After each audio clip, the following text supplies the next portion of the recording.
لا کاتی بەڕۆچوونی پرۆسەی هەڵبژاردنەکان کۆتاکان بەدەنجی کەمتر بە بەراورد بە لیست و قەوارەکانی تر نوێنەریان بۆ پەرلەمان دیاری دەکەن، بەڵام بەشێکی زۆری ئەو کاندیدانەی دەستنە پەرلەمان لەلایەن نەتەوە پێکاتەکانیانەوە ڕوبەڕووی ڕەخنەی زۆر دەبنەوە بەوەی کە ناتوانن داکۆچی لە مافی پێکاتەکانیان بکەن. من دەڵێم ئەمانە تەواو تەمسیلی ئێمە من ناکە، من تەمسیلی خەڵکی من ناکری، یاخود ئەگەر لە سەراسی هەرێمی لە پەرلەمانی کوردستان بێ یاخود لە پەرلەمانی عێراقدا بێت، کەواتە باشترین شێوە بۆ بەرەو پێشچوون و بۆ بەهێزبوونی پێکەوە ژیان و قەناعەت بە یەکتر هێنان من پێم وایە ئەبێ کۆتا بە شێوەیشتر جیاوازتر لە هەموو لەو دوو دەورەیە کە پێش ئێستا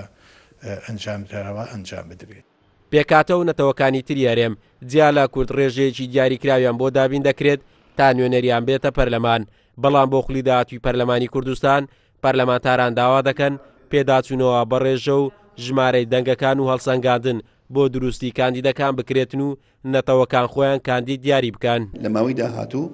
یعنی بۆ نمونە نەتەوەیەک دوو کورسی دیاری کراوی هەبێ یان مەسەرەن مەسیحیەکان دوو کورسی دیاری کراویان هەبێ نەک ئەو بم تەقسیماتەین تۆ ئەو دەیە ئەو یانزەیە بەڕاستی ئەویش بۆ خۆی ئەبێ قسەی لەسەر بکرێ و بەڕێی من دەستکاری بکرێت چکە کۆتاکان یان ئەوە تا ئەبێ بۆ خۆیان بێنە ناو حیزبەکانەوە تحالف دروستکەن یا ئەوە تا بۆ خۆیان بە تەنها خۆیان هەڵبژێرن، بەڵام نسبەیەک دیاری بکرێت. بۆ نمونە تۆ بڵێ لای کەم لە 10,000 دەنگ کەمتر نەبێ، معقول نییە، ینی با کۆتاژ بێ بە 200 دەنگ بێتە ناو ببێتە ئەندامی پەرلەمان بەڕاستی کەم. لە هەرێمی کوردستان بە گوێرەی یاسا دەبێت هەر 4 ساڵ جارێک هەڵبژاردنەکانی پەرلەمانی کوردستان بەڕێوە بچن، هەرچەندە لە ماوەی ڕابردوو شەوڵی زۆردرا هەڵبژاردنەکانی ئەم جارە لە وادەی خۆیان ئەنجام بدرێت، بەڵام بەهۆی کەمی کات و نەبوونی ئامادەکاریەکانی لایانی پەیوەنددار پەرلەمان تەمەنی خۆی بۆ دووخلی یاسادانان درێژ کردەوە.